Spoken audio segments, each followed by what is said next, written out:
மாண்புமிகு பேரவைத் தலைவர் அவர்களே, மாண்புமிகு முதலமைச்சர் அவர்களே, காவேரி நதிநீர் விவகாரத்தில் தமிழக விவசாயிகளின் வாழ்வாதாரத்தையும் நமது மாநிலத்தின் வரலாற்று சிறப்புமிக்க நதிநீர் உரிமைகளையும் காப்பதில் இந்த அரசு துளியும் சமரசம் செய்து கொள்ளாது என்பதை இப்பேரவையில் உறுதியாக தெரிவித்துக் கொள்கிறேன்.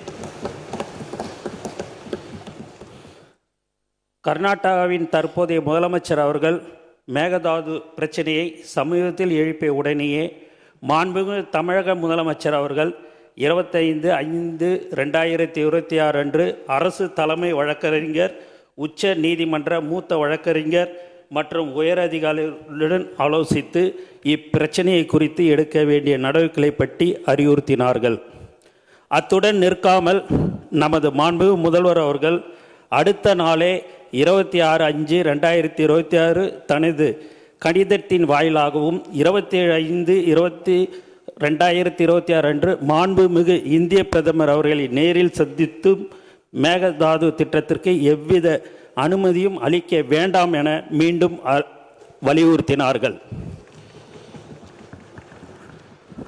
மாண்புமிகு தமிழக முதல்வர் அவர்கள் 25/5/2026 அன்று உத்தரவிட்டதின் அடிப்படையில் தமிழ்நாடு அரசு சார்பாக புதுடெல்லியில் உள்ள தேசிய பசுமை தீர்ப்பாயத்தின் முதன்மை அமர்வில் மேகதாது திட்டத்தை எதிர்த்து 27/5/2026 அன்று ஒரு மனு தாக்கல் செய்யப்பட்டுள்ளது. இந்த சூழலில் மாண்புமிகு தமிழக முதல்வர் அவர்கள் 18/6/2026 அன்று அமைச்சர்கள், சட்ட வல்லுநர்கள் மற்றும் காவேரி தொழில்நுட்ப குழு மற்றும் பன்மாநில நதிநீர் பிரிவினை தலைவர் ஆகியோருடன் ஆலோசித்த பின்னர் மேகதாது திட்டத்தை எதிர்த்த ஒரு தீர்மானத்தை முன்மொழியலாம் எனவும் அதற்கு அனைத்து சட்டமன்ற உறுப்பினர்களின் ஒருமித்த ஆதரவை கோரலாம் எனவும் முடிவெடுத்தார்கள். காவேரி நதிநீர் விவகாரத்தில் ஒருமனதாக ஏற்றப்பட்ட தீர்மானத்தில் மாண்புமிகு எதிர்க்கட்சி தலைவர் அவர்கள் 4/3/2026 அன்று தமிழ்நாடு அரசு ஒன்றிய அரசுக்கு மேகதாது அணை விவகாரம் குறித்து ஒரு புதிய நடுவர் மன்றம் அமைக்க முன்மொழிவுகள் அனுப்பியதும் குறித்து தீர்மானத்தில் சேர்க்க கோரிக்கை வைத்தார். அதன்படி இப்பேரவையில் 19/6/2026 அன்று நடுவர் மன்றம் அமைக்குமாறு வலியுறுத்தி ஒருமனதாக தீர்மானம் நிறைவேற்றப்பட்டு அதன் நகலை அன்றே தனது நேர்முக கடிதம் வாயிலாக மாண்புமிகு முதல்வர் அவர்கள் மாண்புமிகு இந்திய பிரதமர் அவர்களுக்கு அனுப்பியுள்ளார்கள் என்பதை குறிப்பிட விரும்புகிறேன். இவ்வாறு தமிழர் நலன் கருதி இந்த அரசு மாண்புமிகு முதல்வர் அவர்களின் ஆலோசனைப்படியும் மேகதாது திட்டத்தை முறியடிக்க அனைத்து நடவடிக்கைகளும் தொடர்ந்து எடுத்து வருகிறது. ஆனால் சிலர் நடுவர் மன்றம் அமைக்குமாறு கோருவது சரியான அணுகுமுறை அல்ல என கருதுகின்றனர். சில தரப்பினர் பரப்பி வரும் தவறான புரிதலுக்கு முற்றுப்புள்ளி வைக்கும் வகையில் நமது அரசின் நேர்த்தியான அணுகுமுறை பற்றி இந்த மாமன்றத்தில் தெளிவுபடுத்த விரும்புகிறேன். கடந்த நவம்பர் 13/2025 அன்று மேகதாதுக்கு எதிராக நாம் தொடர்ந்த வழக்குகளை உச்ச நீதிமன்றம் மேகதாது அணை திட்டம் ஆரம்ப நிலையில் தான் உள்ளது என கூறி தள்ளுபடி செய்தது.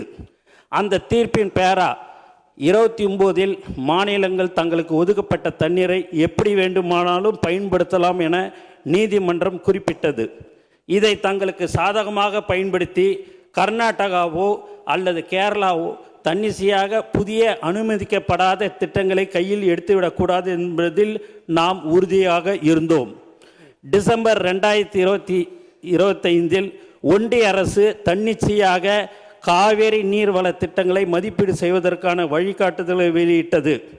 மேலும் கடந்த மே 2026 நாளிட்ட ஒன்றிய ஜல் சக்தி அமைச்சகத்தின் கடிதம் மூலம் மத்திய நீர்வள ஆணையம் CWC கர்நாடகாவின் மேகதாது திட்ட அறிக்கை DPR மீது தனது தொழில்நுட்ப கருத்துக்களை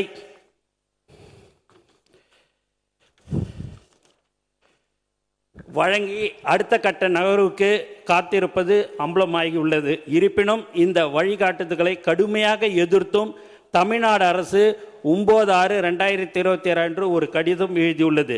இந்த சூழ்நிலையின் தீர்வத்தை கருத்தில் கொண்டு ஏற்கனவே குறிப்பிட்டவாறு நமது மாண்புமிகு முதலமைச்சர் அவர்கள் அண்மையில் 27/5/2026 மாண்புமிகு இந்திய பிரதமர் அவர்களை நேரில் சந்தித்து மேகதாது அணை விவகாரம் குறித்த தமிழ்நாட்டின் நியாயமான கவலைகளை குறிப்பிட்டு கோரிக்கை மனு சமர்ப்பித்துள்ளார்கள்.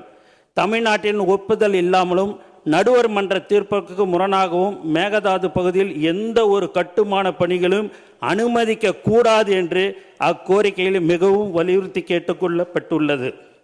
2018 உச்ச நீதிமன்ற தீர்ப்பின் மூலம் தமிழ்நாட்டிற்கு உறுதி செய்யப்பட்ட 50% நம்பகத்தன்மை கொண்ட 740 TMC தண்ணீர் பங்கீட்டை எந்த ஒரு புதிய நடுவர் மன்றமும் மாற்ற முடியாது.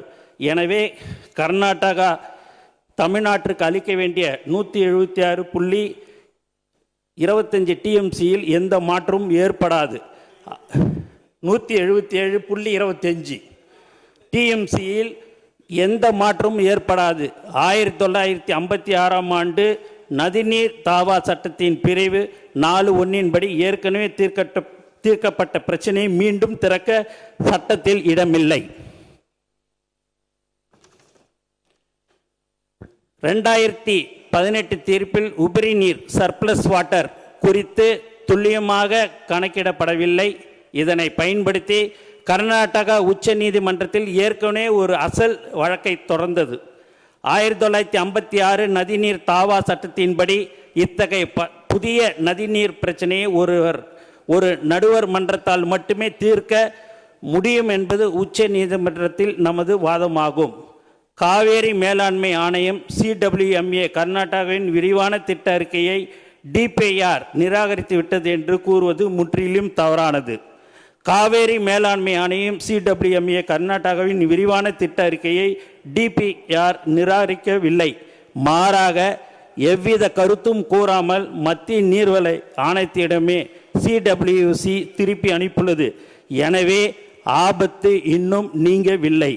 மாண்புமிகு பேரவைத் தலைவர்களே, ஒன்றிய அரசும் கர்நாடகாவும் புதிய வழிகாட்டுதலின் கீழ் மேகதாது திட்டத்தை மறைமுகமாக மேற்கொள்ள முற்படும் வேளையில் நாம் கைகளை கட்டிக்கொண்டு வேடிக்கை பார்க்க முடியாது.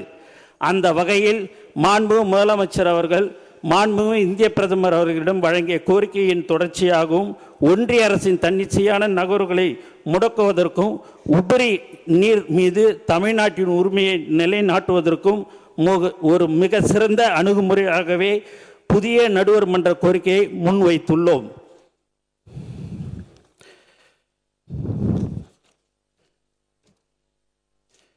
புதிய நடுவர் மன்றம் அமைவதால் தமிழ்நாட்டிற்கு எந்தவித பாதிப்பும் ஏற்படாது என்பதை இப்பேரவைக்கு மிக உறுதியுடன் தெரிவித்துக் கொள்கிறேன். நன்றி, வணக்கம்.